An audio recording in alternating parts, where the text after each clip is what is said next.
passer un premier exercice tiré de la banque d'annales d'Oral où on va pouvoir mettre en œuvre la convergence dominée.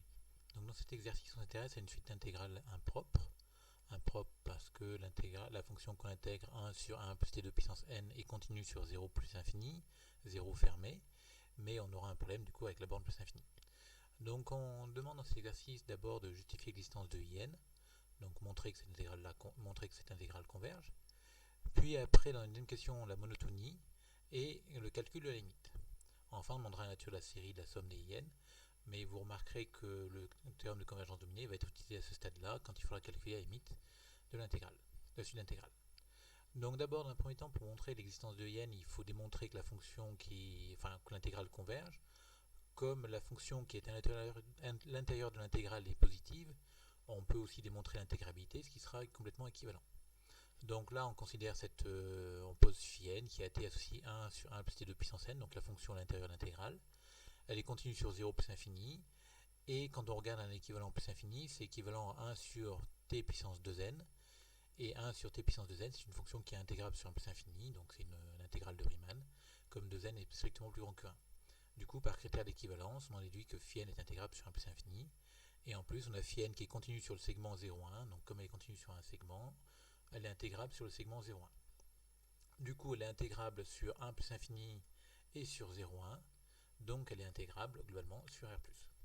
Alors à noter que pour cette question-là, on aurait pu faire autrement, en remarquant que en fait, phi n de t est toujours plus petite que phi 1 de t, parce que 1 sur 1 plus t2 puissance n est plus petit que 1 sur 1 plus t2, et phi 1 de t, c'est la dérivée d'arctangente, donc elle est intégrable sur R+, et du coup, on obtient directement que, toujours par critère de comparaison, que phi n est intégrable sur R+.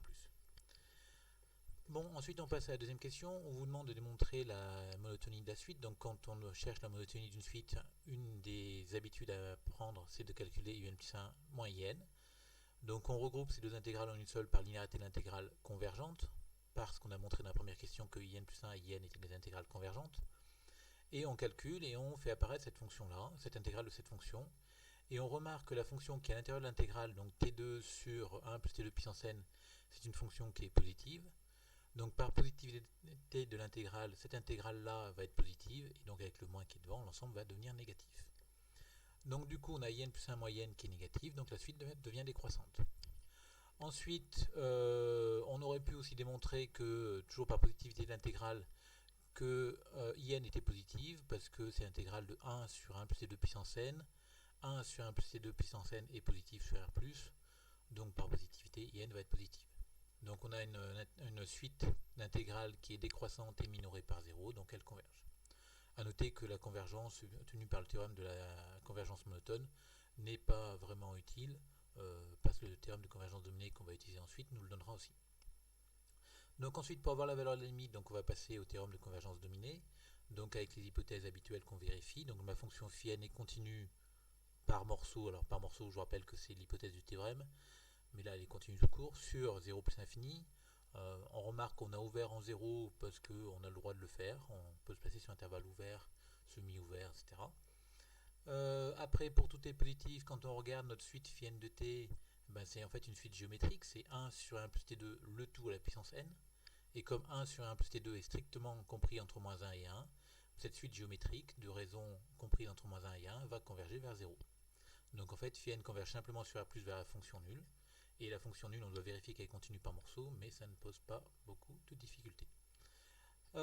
Ensuite, on doit majorer notre suite d'intégrales, nos fonctions phi n. Et on remarque qu'en fait, à t fixé, ma suite 1 sur 1 plus t2 puissance n va être décroissante. Parce qu'à chaque fois, c'est une suite géométrique avec une raison comprise entre 0 et 1. Donc comme elle est décroissante, on va majorer par phi 1 de t, et on va obtenir que notre phi n de t est toujours plus petit que 1 sur 1 plus t2 puissance n, donc var phi de t, et ce phi de t, ben, c'est en fait phi 1. Donc on retrouve l'ingrédient donné dans les méthodes. Quand la suite à t fixé est décroissante, on peut majorer par la première fonction. Et ce phi est intégrable. Pourquoi? Ben parce que c'est la primitive en arctangente. Et arctangente est bornée sur R+. Donc du coup, le théorème de convergence dominée s'applique. On obtient que la limite de Vn, c'est la limite de la fonction nulle sur 0, enfin pardon, la limite de IN, c'est l'intégrale de la fonction nulle, qui vaut donc 0. Ensuite, on vous demande de démontrer de chercher la nature de la série IN. Donc si on trace la courbe de IN, on se rend compte qu'en fait, IN c'est une fonction qui est décroissante, qui tend très très vite vers 0.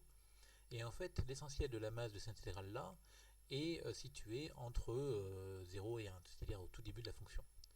Donc en fait, on a une idée ici pour minorer IN.